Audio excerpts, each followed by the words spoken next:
Capítulo 42. La marcha hacia Badr. Se acercaba el momento en que Abu Sufyán debía emprender el regreso con todas las mercancías que él y sus compañeros habían adquirido en Siria. El profeta envió a Talá y al primo de Umar, Said, el hijo de Zaid el-Hanif, a Jaurá, un lugar en la orilla del mar, justo al oeste de Medina, para que le informasen tan pronto como llegase la caravana. Esto le permitiría, mediante una rápida marcha hacia el suroeste, alcanzarla un poco más abajo en la costa. Sus dos exploradores fueron recibidos de modo hospitalario por un jefe de Yuaina, que los ocultó en su casa hasta que la caravana hubo pasado.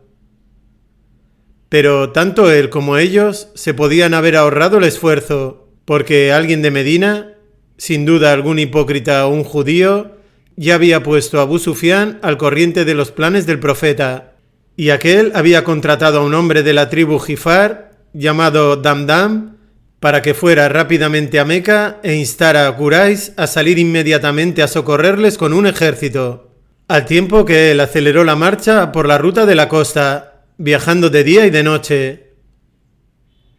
Pero no solo él vivía entonces momentos de apuro. El profeta tenía sus razones para desear permanecer en Medina el mayor tiempo posible, porque su amada hija Ruqayya había enfermado gravemente.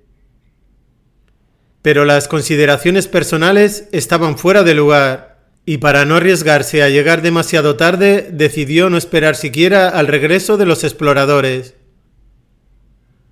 Para cuando estos llegaron a Medina, él ya había partido con un ejército de migrantes y ayudantes, 305 hombres en total. En aquel tiempo había en Medina 77 migrantes, aptos para la guerra, y todos ellos participaron en esta campaña salvo 3. El profeta había dicho a su yerno Uthman que se quedase en casa para cuidar de su esposa enferma. Los otros 2 fueron Talá y Said, que volvieron de la costa demasiado tarde para ponerse de nuevo en camino. En el primer alto que hicieron, todavía en el oasis, Sa'd de Zurra, primo del profeta, advirtió que su hermano Umair, de solo 15 años, parecía preocupado y esquivo, y le preguntó qué sucedía. «Temo», dijo Umair, «que el enviado de Dios me vea y diga que soy demasiado joven y me envíe a casa. Y yo deseo seguir adelante.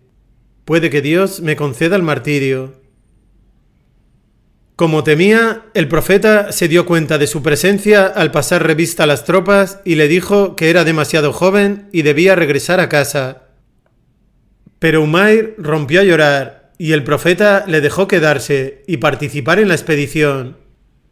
«Era tan joven», dijo Sa'd, «que tuve que ajustarle las correas del tajali de su espada».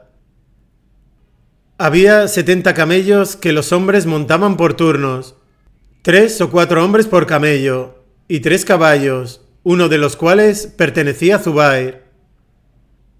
El estandarte blanco fue entregado a Musab, sin duda por ser del clan de Abd ad-Dar, cuyo derecho ancestral era portar el estandarte de Quraysh en la guerra.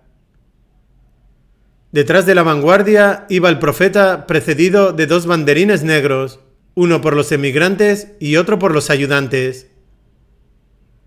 Sus portadores eran Ali y Sa'd ibn Mu'adh, de Aus, respectivamente. Durante la ausencia del profeta de Medina, las oraciones serían dirigidas por Ibn Maktum, el ciego al que se refiere la revelación. Frunció el ceño y volvió la espalda, porque el ciego se acercó a él. En Meca, poco antes de la llegada de Damdam, Ática, la tía del profeta, tuvo un sueño terrible que la dejó con la convicción de un inminente desastre que se cernía sobre Quraysh. Mandó llamar a su hermano Abbas y le contó lo que había visto. «Vi a un hombre montado en camello que se detuvo en el valle y gritó con todas sus fuerzas: «Oh gente pérfida, apresuraros hacia un desastre que en 3 días os dejará postrados». Vi cómo la gente se aglomeraba alrededor de él. Luego entró en la mezquita y la multitud le siguió, y surgiendo de en medio de ellos, su camello lo subió al tejado de la cava, y de nuevo gritó las mismas palabras. Luego su camello lo llevó a la cima del monte Abu Qubais, y otra vez gritó las mismas palabras. Desprendió entonces una roca y la arrojó ladera abajo, y cuando alcanzó el pie del monte se hizo pedazos, y no hubo casa o vivienda en Meca que no fuese alcanzada por alguno de sus fragmentos. Abbas contó el sueño de su hermana a Walid, el hijo de Utba, que era su amigo, y Walid se lo refirió a su padre, y la noticia se difundió por toda la ciudad. Al día siguiente, Abu Jahl exclamó en presencia de Abbas, burlándose jocoso: «Oh hijos de Abd al-Muttalib, ¿desde cuándo esta profetisa declama sus profecías entre vosotros? ¿No os basta con que vuestros hombres se las den de profetas y tienen que hacerlo también vuestras mujeres?» Abbas no supo qué replicar, pero Abu Jahl tuvo su respuesta al día siguiente, cuando los riscos de Abu Qubais resonaron con la poderosa voz de Damdam. La gente salió en tropel de sus casas y de la mezquita, hacia donde el hombre se había detenido en el valle. Abu Sufyan le había recompensado generosamente, y él estaba decidido a hacer bien su papel. Había dado la vuelta a su silla de montar, y estaba sentado de espaldas a la cabeza del camello. Y como otro signo de calamidad, había rajado el hocico del camello, y la sangre brotaba de él, y se había hecho jirones la camisa. «Hombres del Quraysh», gritó, «los camellos de carga, los camellos de carga, vuestras mercancías confiadas a Abu Sufyan. Muhammad y sus compañeros están a punto de caer sobre ellas. ¡Ayuda! ¡Ayuda!». La ciudad inmediatamente se alborotó. La caravana que estaba amenazada era una de las más ricas del año, y eran muchos los que tenían razón para temer su pérdida. Rápidamente se reunió un ejército de aproximadamente 1 millar de hombres. ¿Piensan Muhammad y sus compañeros que será como la caravana de Inhadrami?, dijeron refiriéndose a Amr, el confederado de Abu Sams que había sido muerto por una flecha en Nakhla durante el mes sagrado. El clan de Adi fue el único que no participó en la expedición. Todos los demás jefes de clan dirigían un contingente excepto Abu Lahab, que envió en su lugar a un hombre de Makhzum que le debía dinero. Pero los Bani Hashim y los Bani al-Muttalib tenían no obstante intereses en la caravana y se sentían moralmente obligados a defenderla, por lo que Talib se puso al frente de un grupo de hombres de ambos clanes, y Abbas fue con ellos, quizás con intención de actuar de pacificador. Hakim de Asad, el sobrino de Jadilla, salió con el mismo propósito. Al igual que Abu Lahab, Umayya de Yumá también había decidido quedarse en casa, porque era un hombre mayor y obeso. Pero mientras estaba sentado en la mezquita Uqba, se le acercó con un incensario que puso ante él y dijo: «Perfúmate con esto, Abu Ali, porque eres de las mujeres». «Dios te maldiga», dijo Umayya, y se preparó para partir con los demás. El profeta había abandonado ahora la ruta directa de Medina hacia el sur y se dirigía a Badr, que se encontraba en la ruta costera de Siria-Meca, al oeste. Era en Badr donde esperaba cortarle el paso a Abu Sufyan, y envió a 2 de sus aliados de Yuhaina, que conocían bien la zona, para que se adelantaran en busca de indicios de la caravana. En Badr se detuvieron en una colina que dominaba el pozo, y cuando fueron a sacar agua pudieron escuchar una conversación entre 2 muchachas del pueblo acerca de una deuda. «La caravana llegará mañana o pasado mañana», decía una a la otra. «Trabajaré para ellos y te pagaré lo que te debo». Cuando oyeron estas palabras, volvieron rápidamente al profeta con las noticias. Pero si hubieran permanecido allí un poco más, habrían visto a un jinete solitario aproximarse al pozo por el oeste. Era el propio Abú Sufián, que se había adelantado al resto de la caravana para ver si era seguro encaminarse hacia Meca por la ruta más corta, esto es por Badr. Al llegar al pozo se encontró con un aldeano y le preguntó si había visto algún desconocido. Le respondió que había visto 2 jinetes que se habían detenido arriba en la colina, luego habían sacado agua y se la habían llevado. Abú Sufián fue a donde se habían detenido y recogió algunos excrementos de camello que desmenuzó. Había en ellos algunos huesos de dátil. Por Dios, dijo, este es el forraje de Yatrib. Se reunió rápidamente con sus seguidores y, alejando la caravana del camino, avanzaron a toda velocidad en paralelo a la orilla del mar, dejando Badr a su izquierda.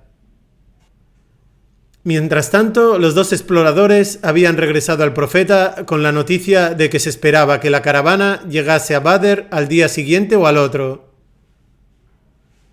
Ciertamente se detendrían en Badr, que durante mucho tiempo había sido una de las principales escalas en la ruta entre Meca y Asiria, y los musulmanes tendrían tiempo suficiente para sorprenderlos y vencerlos. Llegó entonces la noticia de que los Quraysh se habían puesto en camino con un ejército en auxilio de la caravana. Esta posibilidad ya había sido considerada, pero ahora que se había hecho realidad, el profeta se sintió obligado a consultar a sus hombres y dejar que fueran ellos quienes eligiesen entre avanzar o retroceder. Abú Bakr y Umar hablaron por los emigrantes en favor de avanzar, y entonces, como confirmación de todo lo que habían dicho, Miqdad, un aliado de los Bani Zuhra, que llevaba poco tiempo en Medina, se levantó y añadió: «Oh enviado de Dios, haz lo que Dios te ha mostrado que debes hacer. No te diremos lo que los hijos de Israel dijeron a Moisés. Id pues tú y tu Señor, y combatid juntos, que nosotros nos quedaremos aquí». Corán 5:24. Sino que diremos: «Id pues tú y tu Señor, y combatid juntos, que nosotros combatiremos también con vosotros, a la derecha y a la izquierda, delante y detrás de ti». Abdalá ibn Masud solía hablar en años posteriores de la gran luz que había brillado en el rostro del profeta al escuchar aquellas palabras y al bendecir a quien las había dicho. No es que estuviera sorprendido, pues sabía que los emigrantes le apoyaban sin reservas, pero ¿podía decirse lo mismo de todos los ayudantes presentes? El ejército había partido de Medina con la esperanza de capturar la caravana, pero ahora parecía que podrían tener que vérselas con algo mucho más temible. Además, cuando los ayudantes le juraron lealtad en Aqaba, dijeron que no eran responsables de su seguridad hasta que no entrase en su territorio, pero que cuando estuviese con ellos le protegerían como protegían a sus mujeres e hijos. ¿Estarían dispuestos a ayudarle contra un enemigo ahora que no estaba en Yatrib? «Hombres, dadme vuestro consejo», dijo expresándose en general, pero refiriéndose a los ayudantes, algunos de los cuales habían adivinado ya sus pensamientos, aunque ninguno había hablado todavía. Entonces Sa'd ibn Mu'adh se levantó. «Parece», observó, «que es a nosotros a quienes te diriges, oh enviado de Dios». Y cuando el profeta asintió, continuó: «Tenemos fe en ti y creemos en lo que tú nos has contado, y damos fe de que lo que nos has traído es la verdad, y te hemos dado nuestro juramento solemne de oír y obedecer. Haz pues lo que desees, y nosotros estaremos contigo. Por aquel que te ha enviado con la verdad, si nos ordenases cruzar aquel mar de allí y tú mismo te internases en él, nos sumergiríamos contigo. Ni un solo hombre de nosotros se echaría atrás. Tampoco rehuimos el encuentro con nuestro enemigo mañana. Somos gente avezada en la guerra, fiables en el combate. Puede que Dios te haga testigo de hazañas nuestras que pongan frescura en tus ojos». Nota: frescura de los ojos. es la expresión predilecta de los árabes para expresar alegría. Guíanos, pues, con la bendición de Dios. El profeta se alegró de estas palabras y le llegó la certeza de que realmente tendrían que enfrentarse con el ejército o con la caravana, pero no con ambos. Adelante, dijo, y alegraos porque Dios el Altísimo me ha prometido uno de los dos contingentes, y es como si estuviera viendo en este momento al enemigo yaciendo a nuestros pies. Aunque estaban preparados para lo peor, mantenían aún la esperanza de poder atacar a la caravana y estar camino de Medina, enriquecidos con botín y prisioneros, antes de que llegase el ejército de Quraysh. Pero cuando hicieron un alto en un lugar que estaba a menos de un día de marcha de Badr, el profeta siguió cabalgando con Abu Bakr y obtuvo cierta información de un anciano de la que dedujo que el ejército de Meca se encontraba ya cerca. De regreso al campamento, esperó la caída de la noche y envió a sus 3 primos, Ali, Zubair y Saad, con algunos otros compañeros, al pozo de Badr para ver si el ejército o la caravana, o ambos, habían sacado agua de allí, o daban con alguien que tuviera noticias de cualquiera de los 2 grupos. En el pozo tropezaron con 2 hombres que estaban cargando sus camellos con agua para el ejército del Quraysh, y después de reducirlos se los llevaron al profeta, que estaba de pie en oración cuando llegaron. Sin esperar a que hubiese terminado, empezaron a interrogar a los 2 hombres, que dijeron ser aguadores del ejército. Pero algunos de los interrogadores preferían pensar que estaban mintiendo, pues deseaban fervientemente que fuera Abu Sufyán quien los había enviado por agua para la caravana, y se pusieron a golpearles hasta que dijeron: «Somos hombres de Abu Sufyán», y los dejaron en paz. El profeta hizo las postraciones finales de su oración y dio los saludos de paz, y dijo: «Cuando os dijeron la verdad, los golpeasteis, y cuando os mintieron, los dejasteis en paz. Son en verdad del ejército de Quraysh». Entonces se volvió hacia los 2 prisioneros: «Vosotros 2, decidme dónde se encuentra Quraysh». «Están detrás de aquella colina», dijeron señalando hacia Acankal, en la ladera más lejana del valle que está detrás. «¿Cuántos hombres son?» «Muchos», respondieron, y como no pudieron darle una respuesta más precisa, les preguntó cuántos animales sacrificaban. «Algunos días 9, otros días 10, fue la respuesta. «Entonces son entre 900 y 1000, dijo el profeta. «¿Y qué jefes de Quraysh están con ellos?» Dijeron los nombres de 15, entre los que estaban de Abu Shams, los hermanos de Utba y Saiba, de Naufal, Harid y Tuaima, de Abd-ad-Dar, Nadr, el que había comparado sus cuentos de Persia con el Corán, de Asad, Naufal, el medio hermano de Jadilla, de Makhzum, Abu Yal, de Yumá, Umayya, y de Amir, Suhail. Al escuchar estos nombres eminentes, el profeta comentó al reunirse con sus hombres: «Esta Meca os arroja los mejores pedazos de su hígado». No transcurrió mucho tiempo hasta que Abu Sufyán tuvo noticias del poderoso ejército de 1000 hombres, que en aquel momento se hallaba situado en un punto entre él y el enemigo. Al comprender que la caravana estaba ahora a salvo, envió un mensaje a Quraysh, diciendo: «Salisteis a defender vuestros camellos, vuestros hombres y vuestras mercancías, y Dios los ha puesto a salvo. Regresad, pues». Este mensaje les llegó cuando ya habían acampado en Yufa, algo al sur de Badr.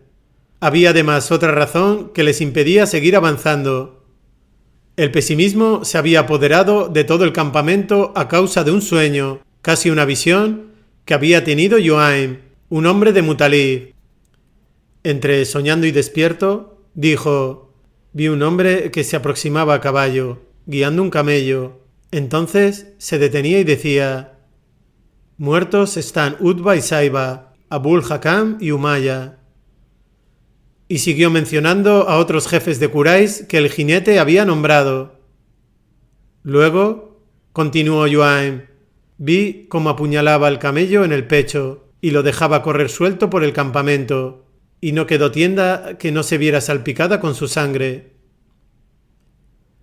Cuando le contaron esto a Abu Jahl, dijo en tono de burla triunfante: «Aquí tenemos otro profeta más de los hijos de Mutalib», dijo, «otro profeta más». Porque los dos clanes de Mutalib y Hashim eran a menudo considerados como uno solo. A continuación, queriendo disipar el pesimismo, se dirigió a todos ellos. «Por Dios que no regresaremos hasta que hayamos estado en Badr. Permaneceremos 3 días allí, sacrificaremos camellos y lo festejaremos con banquetes, haremos correr el vino, y las cantantes tocarán y cantarán para nosotros. Y los árabes oirán hablar de nuestra salida y nuestra poderosa expedición, y nos verán por siempre con respeto y temor. En marcha hacia Badr». Ahnaz ibn Sharik, que había salido con Zuhra, de los que era confederado, les exhortó entonces para que no prestaran atención a Abu Jahl, y todos ellos se volvieron de Yufa a Meca.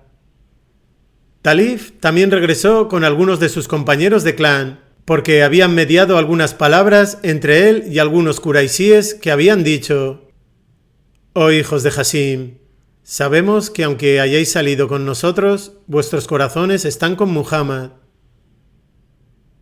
Abbas, sin embargo, decidió continuar a Badr con el resto del ejército y se llevó consigo a sus 3 sobrinos, Abu Sufyan y Naufal, los hijos de Harith, y Aqil, el hijo de Abu Talib. Más allá de la colina, un poco hacia el noreste, los musulmanes estaban levantando el campamento. El profeta sabía que era vital llegar a las aguas de Badr antes que el enemigo, y por ello ordenó un avance inmediato. Apenas se habían puesto en marcha cuando empezó a llover, y el profeta se alegró de ello, considerándolo una señal del favor divino, una bendición y una confirmación. La lluvia refrescó a los hombres, asentó el polvo y endureció la arena suave del valle de Yajjal, por donde ahora marchaban, pero entorpecería al enemigo, que todavía tenía que subir las pendientes de Akankal, situadas al otro lado y a la izquierda de los musulmanes, en la ladera opuesta del valle desde Badr. Los pozos se encontraban todos en las pendientes más suaves de la ladera más próxima, y el profeta ordenó hacer alto en el primer pozo que alcanzaron. Pero un hombre de Yasraib, Habab ibn al-Mundir, se acercó a él y le dijo: «Oh enviado de Dios, este lugar en el que estamos, ¿te lo ha revelado Dios para que no avancemos ni nos retiremos de él, o es un asunto de opinión y estrategia de guerra?» El profeta le contestó que era simplemente un asunto de opinión, y Hubab dijo: «No es este el mejor lugar para detenerse, sino llévanos más adelante, oh enviado de Dios, hasta uno de los pozos grandes que están más cerca del enemigo. Acampemos allí y ceguemos los pozos que están detrás de este, y hagamos un aljibe para nosotros. Luego combatiremos al enemigo, y nuestra será todo el agua para beber, y ellos no tendrán nada». El profeta aceptó el punto, y el plan de Hubab se puso en práctica en todos sus detalles. Los demás pozos fueron cegados, se construyó un aljibe, y todos los hombres llenaron sus odres. Después, Sa'd ibn Mu'adh acudió al profeta y dijo: «Oh profeta de Dios, deja que construyamos para ti un refugio y dejemos junto a él tus camellos de montar, preparados. Luego nos enfrentaremos al enemigo, y si Dios nos fortalece y nos da la victoria sobre ellos, eso es lo que deseamos ardientemente. Pero si no, entonces tú podrás montar y cabalgar para reunirte con los que hemos dejado atrás. Pues por lo que se refiere a algunos de los que no han venido contigo, oh profeta de Dios, nuestro amor por ti no es mayor que el suyo, y no se habrían quedado en casa de haber sabido que tendrías que guerrear. Dios te protegerá mediante ellos, y ellos te darán buen consejo y combatirán a tu lado». El profeta le elogió y pidió bendiciones para él, y el refugio fue confeccionado con ramas de palmera. Esa noche Dios envió un sueño reconfortante sobre los creyentes y despertaron renovados. Nota. Véase Corán 8:11. Era el viernes 17 de marzo del año 623 después de Cristo, correspondiente al 17 de Ramadán del año 2 de la Égira. Nota. La era islámica comienza con la Égira.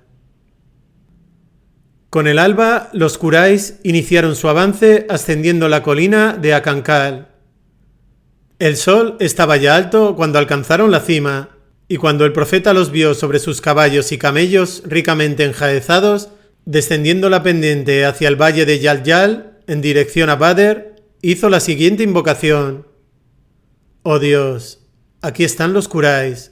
Han venido con toda su arrogancia y vanidad, oponiéndose a ti y desmintiendo a tu enviado. Oh Señor, concédenos tu ayuda, la que tú nos prometiste. Oh Señor, destrúyelos esta mañana.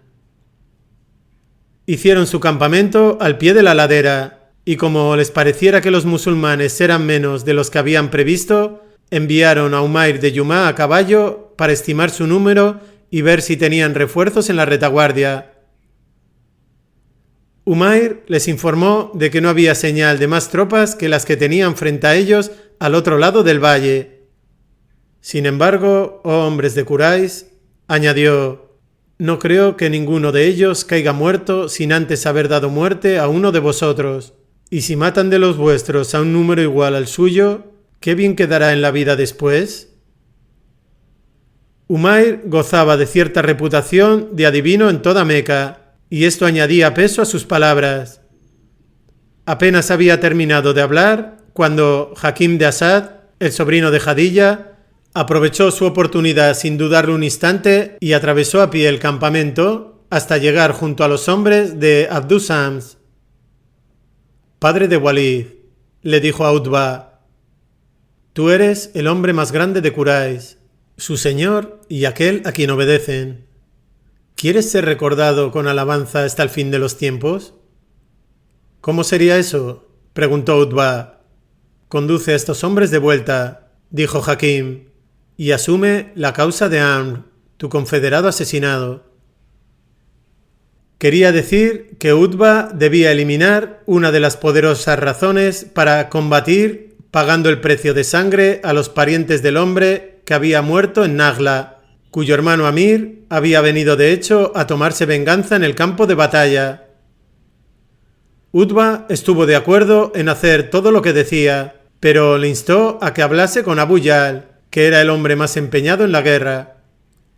Mientras tanto, se dirigió a sus tropas diciendo, hombres de Quraysh, nada ganaréis luchando contra Muhammad y sus compañeros. Si los vencéis, cada uno de vosotros mirará siempre con aversión a la cara de otro que haya dado muerte a su tío, a su primo o algún pariente aún más próximo. Volveos pues y dejad a Muhammad al resto de los árabes. Si le matan, se cumplirá vuestro deseo, y si no, él verá que habéis dominado vuestros impulsos contra él. Se proponía sin duda acercarse enseguida a Amir al-Hadrami, con la idea de pagar el precio de sangre por su hermano, pero Abu Jahl fue demasiado rápido para él.